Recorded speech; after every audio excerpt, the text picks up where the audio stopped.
So this right here is 1967 red, as you can see, Triumph Spitfire Mk2 that I bought in November from Bring a Trailer. The listing on Bring a Trailer had a video of it being started and driven, and it looked perfectly fine. When it was delivered in November, it started right up, drove it off the truck, drove it into the driveway, and it sat there because it was sadly raining that day and it doesn't have a top, so I couldn't take it for a spin. And then a couple of days later, when the weather cleared up, I decided to take it out for a spin, and it would not start. So the reason we're here today is to try to diagnose what the issue is, hopefully resolve it, but if not, come out with a good understanding of what the problem is and that I can try to tackle on my own later on.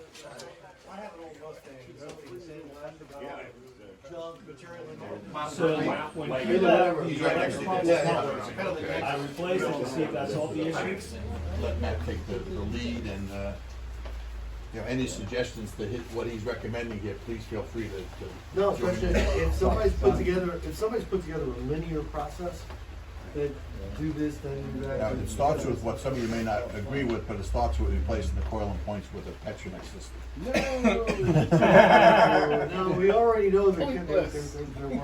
I'm going to let Matt take that one. So now that Matt's here, if you want to give a quick rundown, I copied that if you want to use that as your cheat notes and kind of a plan of action. I think I've got an idea. So not sure whether this is a spark or a fuel problem. We know the car has fuel problems in the past, right? Yeah. When I was here last time, noticed there is a electronic fuel pump. Fine, right? That's what a lot of people do, but it's also daisy chained to the mechanical fuel pump in front. There's no reason for that. So I don't know if one pump or the other is stopping the flow. So I'm going to suggest we eliminate the electronic one, replace the mechanical one. We'll check the lobe on the camshaft to see if it's notched or worn out or anything like that.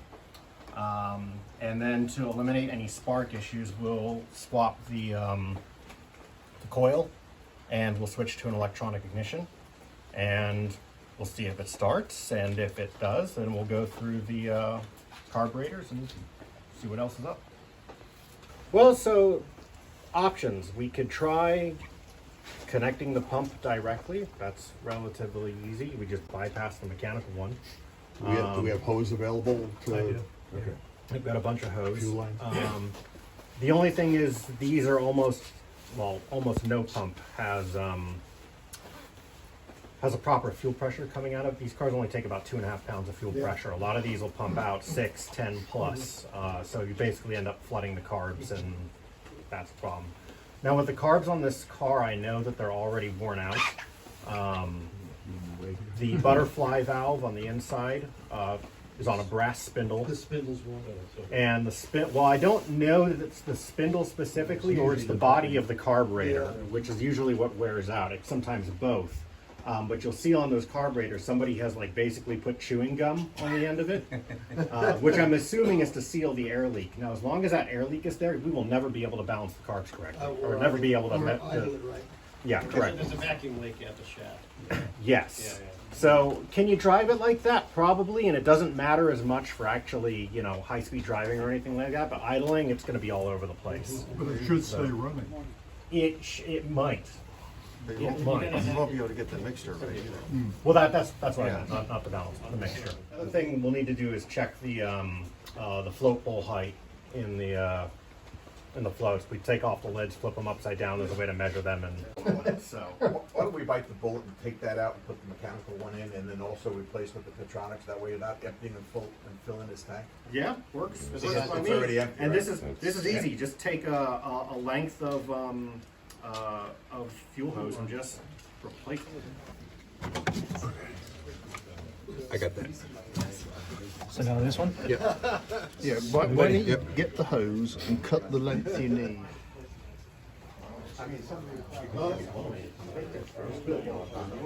We're supposed to film that with our pruning shears. Thank you, man. Appreciate that.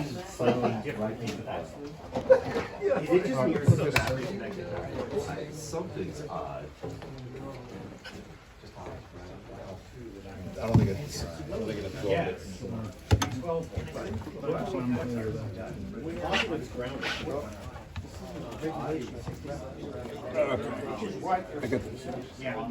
quick, put the hose on for a cup overflow. So it's still connected somewhere.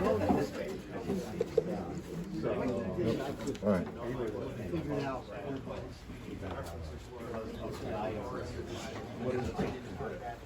Next time we drive, it's fine. You drive by. Well, actually, Why don't we disconnect this fuel line and then we can just test pressure and put a couple pump and then tighten that sucker back down on there. No, he's saying. The generator you don't want to use with the negative. Ready? Go for it. That is not.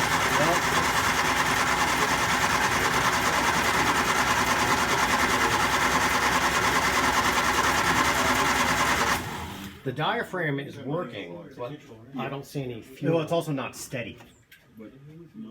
The flapping is the diaphragm flap. Yeah, that's Managing the pressure, but there's no fuel in it.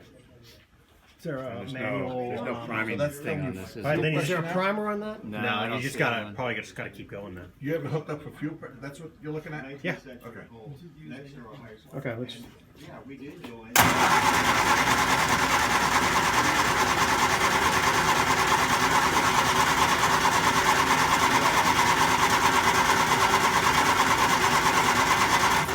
How much gas is in there?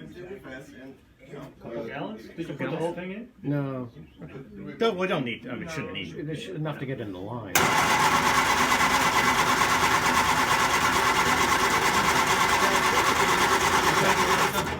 What I'm going to do is I'm going to disconnect this and see if there's actually fuel coming through it.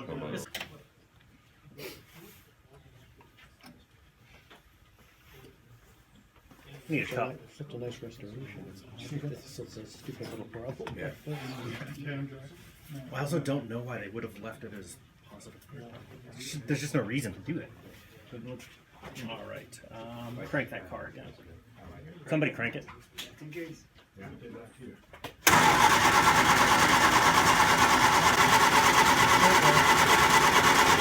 It's not much though. Yeah, no, it's not much. So I'm assuming that that pump is probably dead. Can we clamp over the hose somehow? Mine doesn't. Fuel from flowing through when you're hooking. That's not an original nut. We have how many years of British car experience? Has anybody seen one of these? It is a long-collared, slotted hex cap. And how do you know if it's really tightened it? If it didn't bottom out. What did it come off of? The fuel pump. See that? so where's that fitting? Where is that at? So that was what was holding the pump on. The pump on the what? Onto the car. Really? Yes. Oops. Sorry. There's somebody else. There's.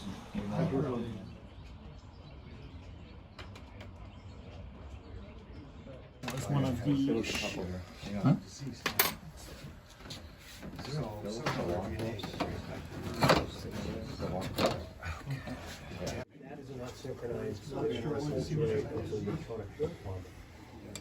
Don't strip it, we need that. Permanent.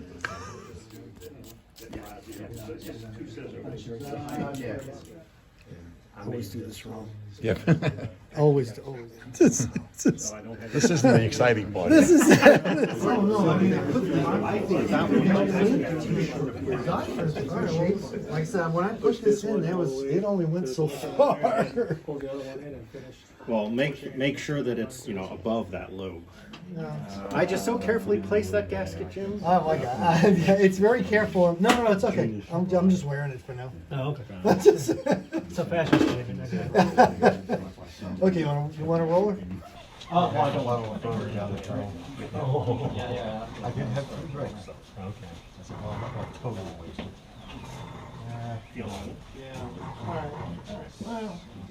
It's not much. That much is certain. It's not. There's not much going on. That's why I'm so glad that mine has that little Yeah, but then this is a positive all not original. Back in neutral. I've seen something else. I'm not screwing it up. Yeah. There we go. Fit in there pretty well. Yeah. You need the bolts? I do. The other one? They went through all this full restorations. On a knot or something like that, and it's just a tail. How did it feel going in? It felt fine going in. So we put the mechanical pump in. The mechanical pump's working. The PSI on it's way too high, so we have to put in a fuel pressure regulator, which is normal. But because the mechanical pump has a fuel hard line that runs all the way to the front of the motor right here, there's nowhere to put this on that side of the motor without cutting the fuel line, and I don't have tools here to cut the fuel line. And I don't know if you want me to cut the fuel line. So what we'll do is we'll put this somewhere on this side of the car where we have rubber line, and then make a long hose to go all the way around it and feed it in. It is not ideal, but it is functional. It would work for now. It would work for now. Let's try it. This comes off. This is a set nut, but then this is what you actually adjust it with. There's a screw slot right there.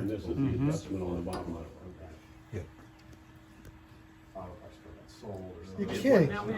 Oh, I've always just sandblasted. I tried.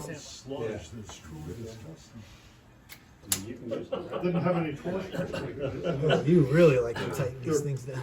You're not going to use that whole hose to do it, right? No, I'm just going to wrap around. Then they take that off, then we did the glue.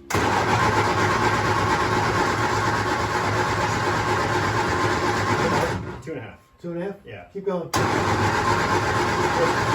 That's it. Perfect. I was just shocked. We changed his From replaced the mechanic. body work. Removed. We moved that. So we bypassed did, Good enough for now. horrible filler, it's hot filler, and then we just did Does anybody have any extra smoke just in case?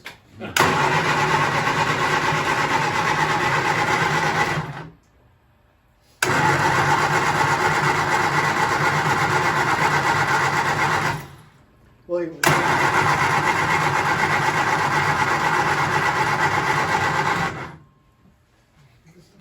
we still have the float bowls to fill up. Yeah. Don't give it any gas yet.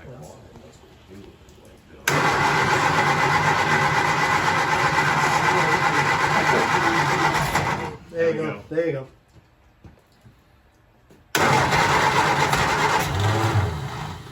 That sounds familiar. I know that's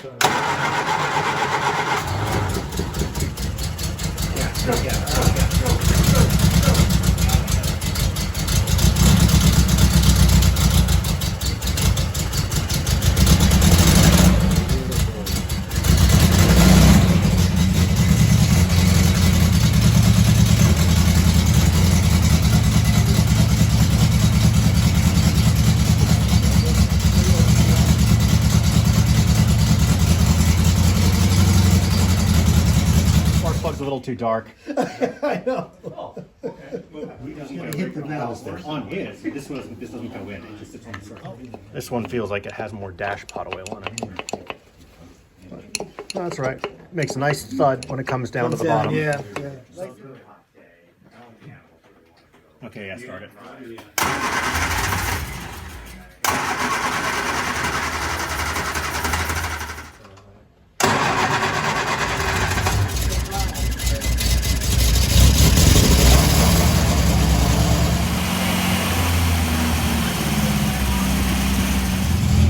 You're on about 11. Oh, it's got a lost motion feature on here. Let me take a look at this. Yeah, and never go in here. Give me a little clearance. It's real smooth. Okay. It's not binding anywhere. All right. So now loosen one of these. Barely clearing.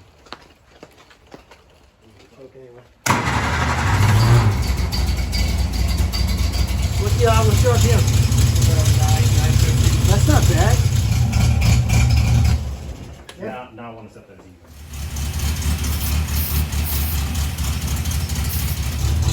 Yeah,